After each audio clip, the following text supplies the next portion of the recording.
এই সংবিধান বাংলাদেশের দীর্ঘ সময়ের যে সংগ্রামের ইতিহাস, সেই সংগ্রামের ইতিহাসের সকল নেতাকে বাদ দিয়ে শুধু একজন ব্যক্তিকেই এখানে প্রতিষ্ঠিত করবার চেষ্টা করেছে।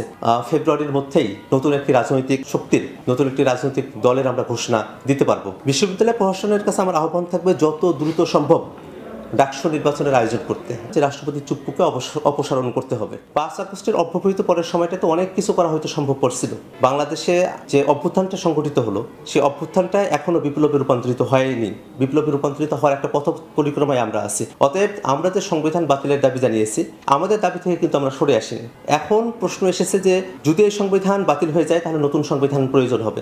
নতুন সংবিধানের প্রণয়নের ক্ষেত্রে কারা মুখ্য ভূমিকা পালন করবেন? এই সরকারে যারা আছেন তারা, নাকি বৈষম্য যারা আছেন শুধু তারা? আমরা বলছি যে না, একটা গণপরিষদ নির্বাচন হবে, কনস্টিটিউয়েন্ট অ্যাসেম্বলি হবে। সেই গণপরিষদ নির্বাচনে যারা সারা দেশের ভোটারদের ভোটে জয়ী হয়ে আসবেন তারাই একটা সংবিধান প্রণয়নের লেজিটিমেট বডি হবেন এবং তারা একটা সংবিধান প্রণয়ন করবেন।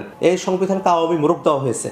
এই সংবিধান বাংলাদেশের দীর্ঘ সময়ের যে সংগ্রামের ইতিহাস, সেই সংগ্রামের ইতিহাসের সকল নেতাকে বাদ দিয়ে শুধু একজন ব্যক্তিকেই এখানে প্রতিষ্ঠিত করবার চেষ্টা করেছে। এই সংবিধানটা এমনভাবে আওয়ামী মোড়কে আবৃত, যেখানে আসলে গণতন্ত্রের কথা বলা হলেও প্র্যাকটিস তারা করেছে স্বৈরতন্ত্রের এবং ভোট ডাকাতির। তার সেখানে ধর্মনিরপেক্ষতার কথা ছিল, কিন্তু ধর্মনিরপেক্ষতার নামে তার ইসলাম বিদ্বেষের চর্চা করে গেছে। জাতীয়তাবাদের কথা বলেছে, আবার একই সাথে তার ভারতের কাছে দেশ বিক্রি করে দিয়েছে। বলেছে যে ভারতকে যা দিয়েছি তা তারা আজীবন মনে রাখবে। এই সংবিধান নিয়ে বলতে গেলে অনেক কথা বলতে হয়। সংক্ষেপে বলা হলো, 71-এর সাম্য, মানবিক মর্যাদা, সামাজিক সুবিচারের যে কনসেপ্ট, সেই কনসেপ্টকে এই সংবিধান ধারণ করতে ব্যর্থ হয়েছে। এই কারণে 71-এর মুক্তিযুদ্ধ এবং 24-এর অভ্যুত্থান, এই দুইটা জিনিসের স্পিরিটকে ধারণ করতেই নতুন সংবিধান প্রণয়ন করার প্রয়োজন। সেই জায়গায় প্রণয়নের দায়িত্ব কারা পাবেন? কোনো নির্বাচনে যারা জয়ী হয়ে আসবেন তারা পাবেন। এখানে আর কোনো দ্বিমত আছে বলে আমরা মনে করি না। আওয়ামী আমলে আওয়ামী এক দোসরকে বাংলাদেশের রাষ্ট্রপতি বানানো হয়েছে। আমরা আমাদের জায়গা থেকে দাবি জানিয়েছিলাম যে রাষ্ট্রপতি চুপ্পুকে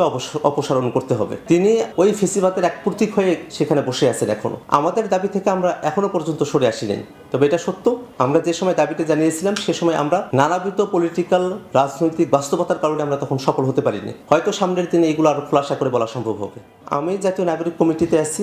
নাগরিক কমিটির পক্ষ থেকে আমি দায়িত্ব নিয়ে বলতে চাই যে আমাদের নাগরিক কমিটির কোনো সদস্য তিনি যদি কোনো ধরনের কোনো অনিয়মে জড়িয়ে পড়েন, তাহলে অবশ্যই যার কাছে খবরটা থাকবে তিনি যেন আমাদের কাছে খবরটা পৌঁছে দেন। আমরা অবশ্যই এই পর্যন্ত আমরা কয়েকজনকে বহিষ্কার করেছি আওয়ামী সংশ্লিষ্টতার কারণে। আমরা আমাদের জায়গা থেকে শতভাগ আমরা শক্তিশালী ভূমিকায় অবতীর্ণ হতে চাই, যাতে করে কেউ কোনো অনিয়ম এবং করতে না পারে, একই সাথে আওয়ামী দোসররা যেন আমাদের কাছে ঘেঁষতে না পারে। সে জায়গায় আমরা সর্বোচ্চ সতর্ক থাকার কথা দিচ্ছি। জাতীয় নাগরিক কমিটি সারা দেশে প্রায় 200 থানায় এ পর্যন্ত কমিটি করতে সক্ষম হয়েছে। আমরা আশাবাদী যে জানুয়ারির মধ্যেই সারা দেশের সকল থানায় জাতীয় নাগরিক কমিটির থানা প্রতিনিধি কমিটিগুলো দেওয়া সম্ভব হবে।